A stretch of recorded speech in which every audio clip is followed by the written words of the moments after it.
Good afternoon everyone. मैं lucky Bhardwaj, आपका स्वागत है आपके अपने प्यारे से यूट्यूब चैनल जनवन डिफेंस एकेडमी पर।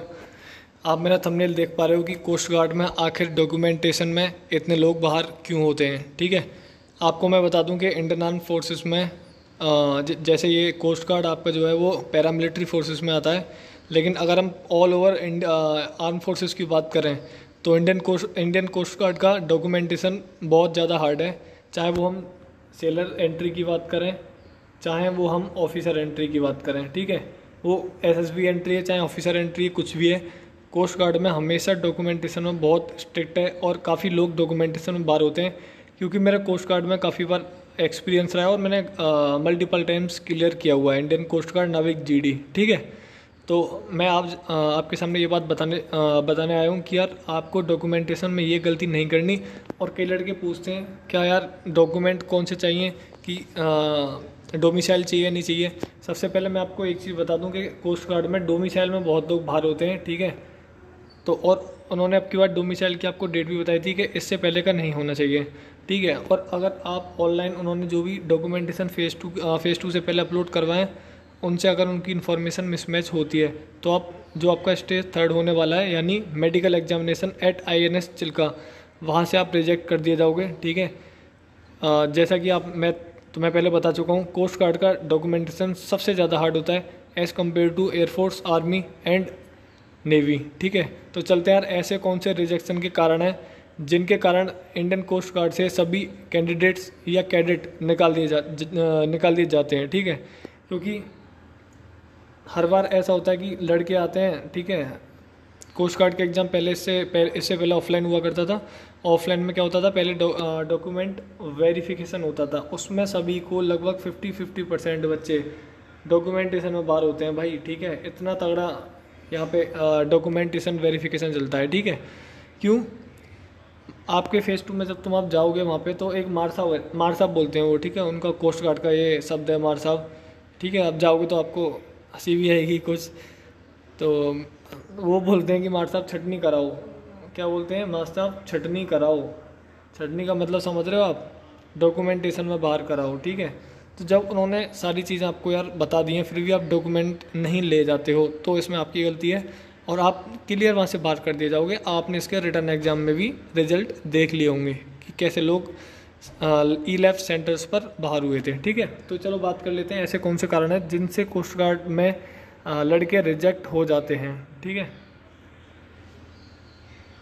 हाँ देखो, मैं आपके सामने पहले बता दूं रीज़न फॉर रिजेक्शन, आप मेरे सामने पढ़ पा रहे हो। Reason for rejection during document verification is as follows. मैं आपको 1 बाय 1 पॉइंट पढ़ूंगा। ठीक है, आपको पूरी वीडियो लास्ट तक देखनी है। ठीक है, ये बहुत ज़्यादा इंपॉर्टेंट है क्योंकि आने वाले टाइम पे इंडियन कोस्ट गार्ड नाविक DD का एग्ज़ाम काफ़ी इंपॉर्टेंस रखता है एज एन डिफेंस एस्पिरेंट्स। ठीक है, क्योंकि इसकी पहले थोड़ी बहुत इंपॉर्टेंस कम थी क्योंकि एग्ज़ाम ऑफलाइन हुआ करता था, बट अब एग्ज़ाम ऑनलाइन है, इसलिए आपको इस एग्ज़ाम में भी अपीयर होना चाहिए।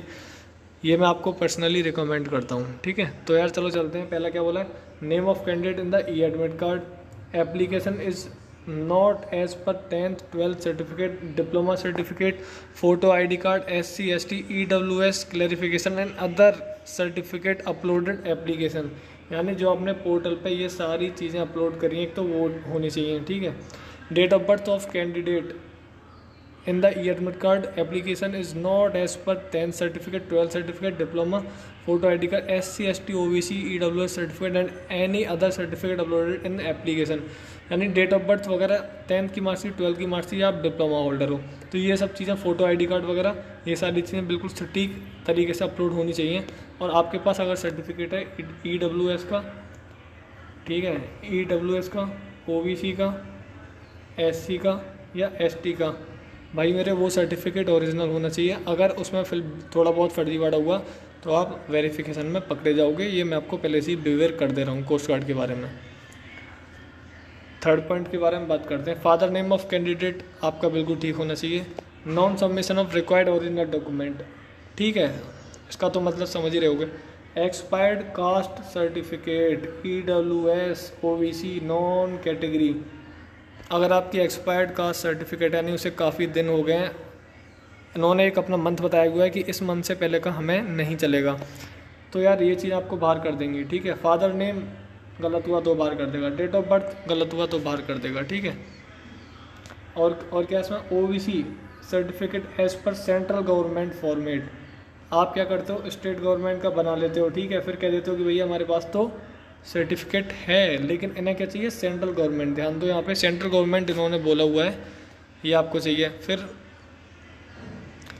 Wrong category SC ST OBC non creamy layer EWS unreserved mention is application form by the candidates and not duly supported with documents।